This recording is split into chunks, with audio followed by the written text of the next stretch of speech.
England has long suffered from what can be called a north-south divide, meaning that the country is divided economically, socially and culturally, and resources are not allocated equally, but are instead strongly focused on the south, especially London and the southeast. Now, in case you haven't noticed yet, I'm from the north of England, specifically Yorkshire, and this divide impacts daily life in the north and is one of the key measures of inequality in this country. Because of this, I have some pretty strong opinions when it comes to addressing this issue, and it has been gaining some attention recently, what with the fallout from a decade of Tory austerity measures impacting parts of the north the hardest. A recent response to this anger came with the formulation of the Northern Independence Party, let's call them NIP, a democratic socialist party that aims to do what it says on the tin, that being creating an independent northern state that they call Northumbria. This video is therefore going to take a look at the north-south divide from a Marxist viewpoint. Firstly, looking into a brief history of the difference, followed by highlighting the effects that this has on the country and people, before seriously assessing the claim that the North really could go it alone and become a nation in its own right. Some therefore trace the beginning of the north-south divide way back to 1069, with the harrying of the north, which saw the new Norman king, William the Conqueror, set the north ablaze after the people rebelled in favour of a return to Saxon rule. The repression was so severe that 75% of the population were either murdered or forced to emigrate. But that takes us back way too far for a quick history. All you need to know is that between then and the 18th century, there were consistent northern rebellions against rule from London, such as the Wars of the Roses, the Pilgrimage of Grace, the Revolt of the Northern Earls, so on and so on. What matters is that power centralised around the south, whereas the north remained rural and underdeveloped. This was until the 18th century when Britain began to industrialise. Many of the northern peasants were forced from their homes as common farming land was enclosed by landlords to make way for grazing land and pastures. Animals were simply far more profitable than large numbers of farmers growing crops. Those made homeless therefore had a simple choice to make: starve or seek a new life in the emerging cities. Small cathedral cities and towns thereby ballooned into colossal industrial hubs, the factories pumping out pollution and profits, as Liverpool and Manchester grew rich off of the back of the slave trade. Men, women and children worked upwards of 12-hour days in frightful conditions in the service of capital. Engels commented in his work, The Condition of the Working Class in England, quote, "The way in which the vast mass of the poor are treated by modern society is truly scandalous. They are herded into great cities where they breathe a fouler air than in the countryside which they have left." Unquote. But the profits soared, as after 800 years the North matched the South in pure economic output, as it became the workshop of the world. And this remained the general way of things for the next few centuries. The North was dominated by factories, mines and ports, manual labour. But the greatest schism came through the 1980s, when Margaret Thatcher was Prime Minister. Her neoliberal campaign set the North and South at war, the miners' strike of 1984 to 85 being the greatest of these struggles. The miners struck for a whole year to keep their pits open with the slogan "Coal, not dole." They wanted to work and were prepared to fight for a year to keep that right from the Tories' offensive on jobs and the organised working class. The police were willing to maim, injure and kill as they did at the Battle of Orgreave. But sadly, the struggle was lost, and a wave of pit closures followed. Thousands became unemployed, communities were ravaged as the mines were at the heart of daily life. Thatcher oversaw a process of managed decline as deindustrialisation followed, leaving the North without its soul and on the dole. The North-South divide that we see today is a direct result of Thatcher's government, and that government's hands are drenched with the blood of workers. After that briefest of brief histories, let's take a look at where the North is today. The most striking statistics are on life expectancy. men on average live to 71.9 years of age in Richmond-on-Thames in the south of England, a full 18.6 years longer than men in the northern seaside town of Blackpool, where a man can expect to live only 53.3 years. 20% more people die before the age of 75 in the north than in the south, meaning that 38,000 people are killed by the north-south divide every single year.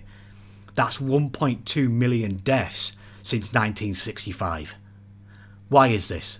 A key factor is the sheer lack of money going into the north. To stick with Blackpool, its council's budget has been slashed by £140 million in the last 7 years as more is pumped into London. Infrastructure has been decimated as spending per head on transport is £2,595.68 for London and only £5.01 in the North East. Transport is an unfunny joke in the north as privatisation has hit it hard. I remember riding on pacer trains which were old converted bus carriages designed to last only several years as a temporary measure before being replaced.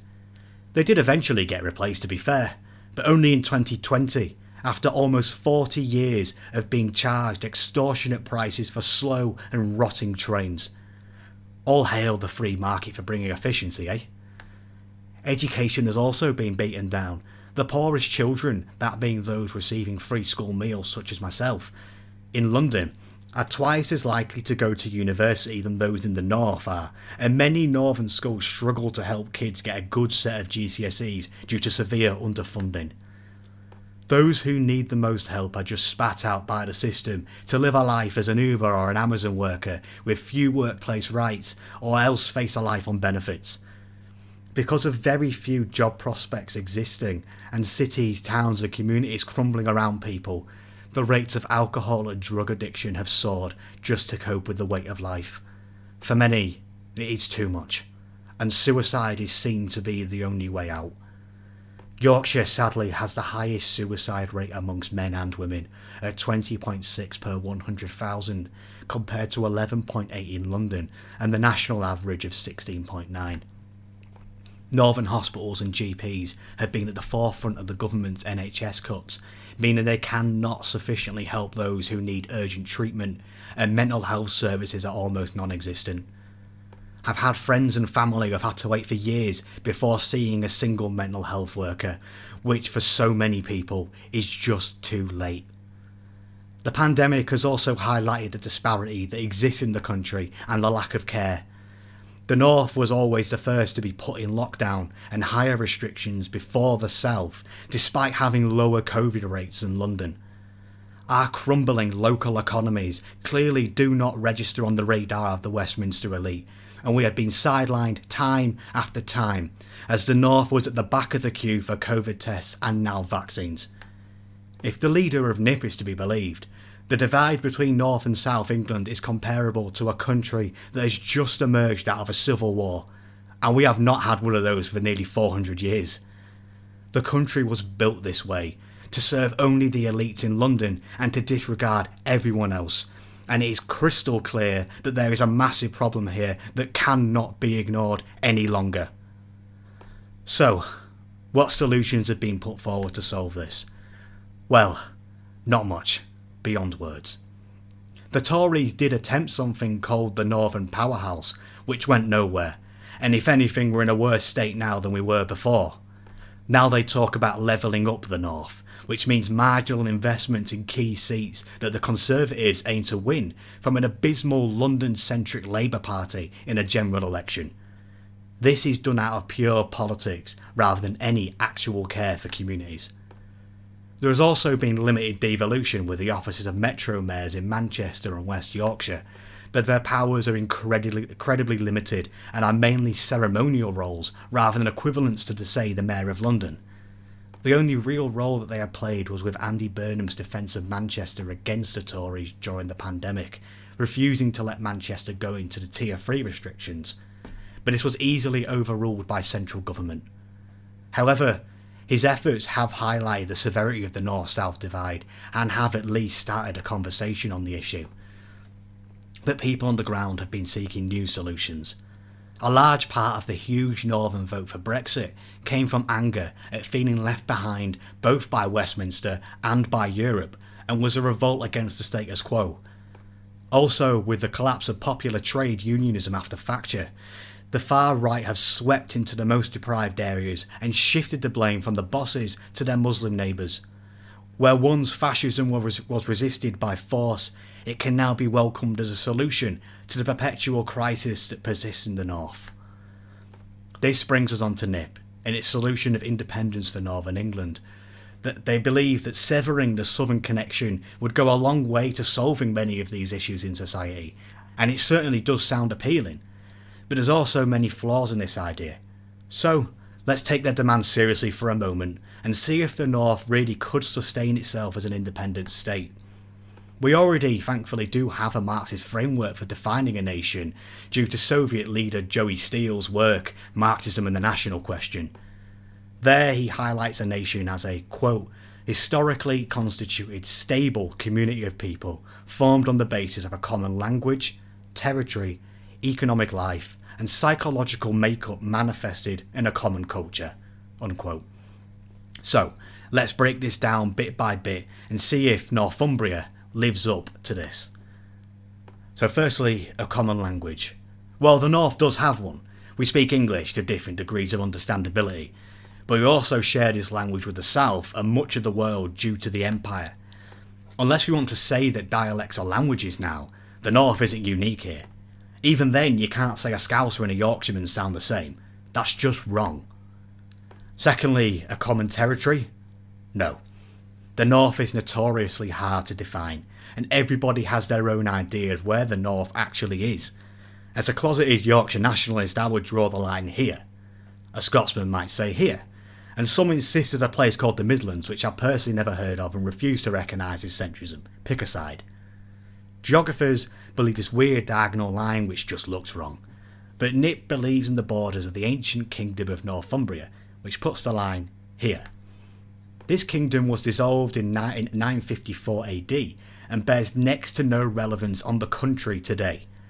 The idea of a united North also ignores intense regional rivalries, like Yorkshiremen and Mancunians, Yorkshiremen and Lancastrians, Yorkshiremen and Scousers, Yorkshiremen and other Yorkshiremen. In all seriousness, though, there is no common territory for the North, and it therefore fails on a crucial characteristic of what actually makes a nation. As for a common economic life, potentially back in the 70s, when the North still had its industry, its farming, its ports, etc., etc., all the key infrastructure and productive forces that make a country self-sustaining. But now, the North has been gutted, and is almost entirely dependent on the South for its economy. Indeed, roughly 80% of the jobs in the North are now in the service sector, and for many it's the only job that people can get. We aren't an industrial powerhouse anymore, and independence will only lead to further poverty.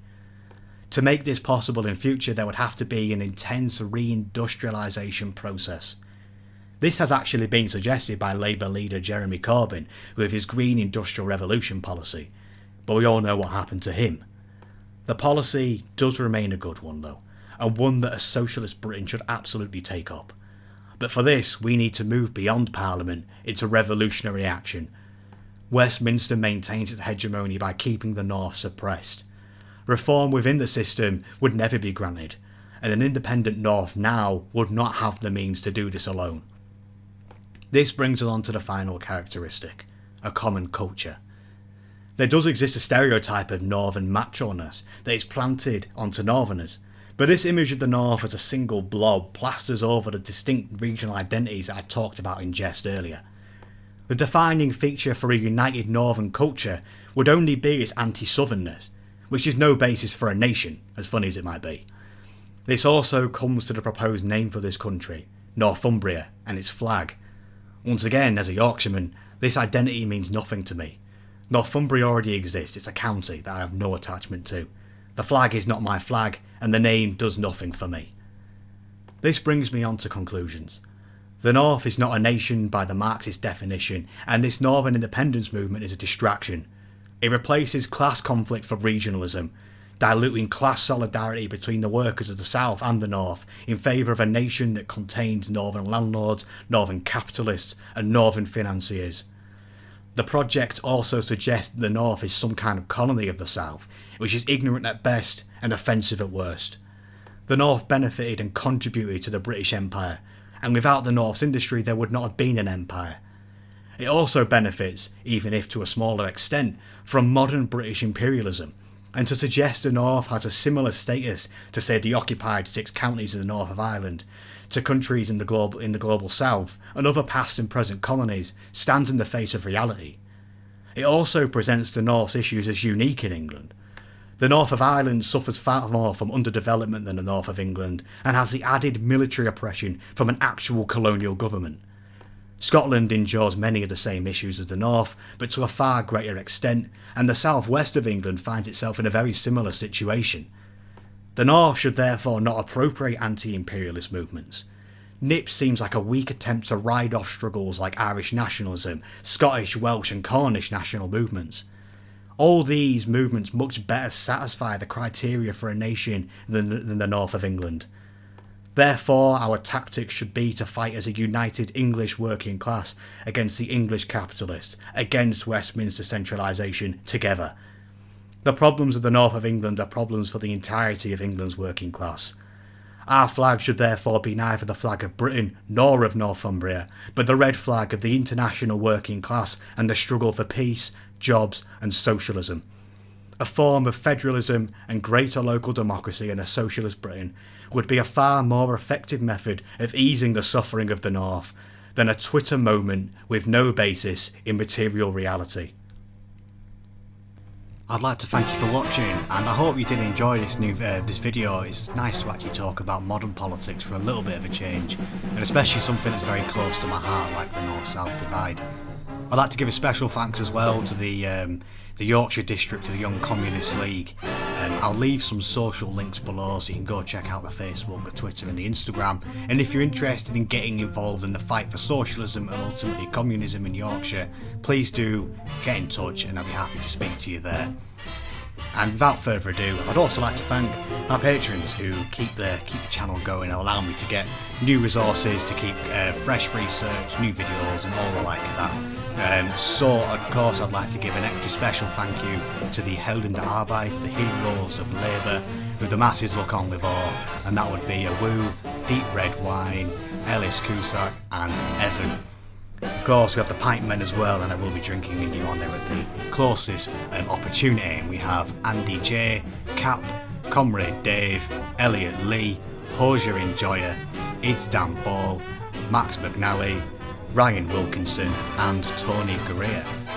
And of course we do have the party comrades, and those are Berrimans, Graham Live, Hagen Michels, Lemon Moran Kush, Martin Barakov, Mod Sognia, Simon Bilador Colbert and Skelson. Thank you very much comrades. Like I say, I do hope you enjoyed this video, and I will catch you in the next one. Solidarity, Red Salute.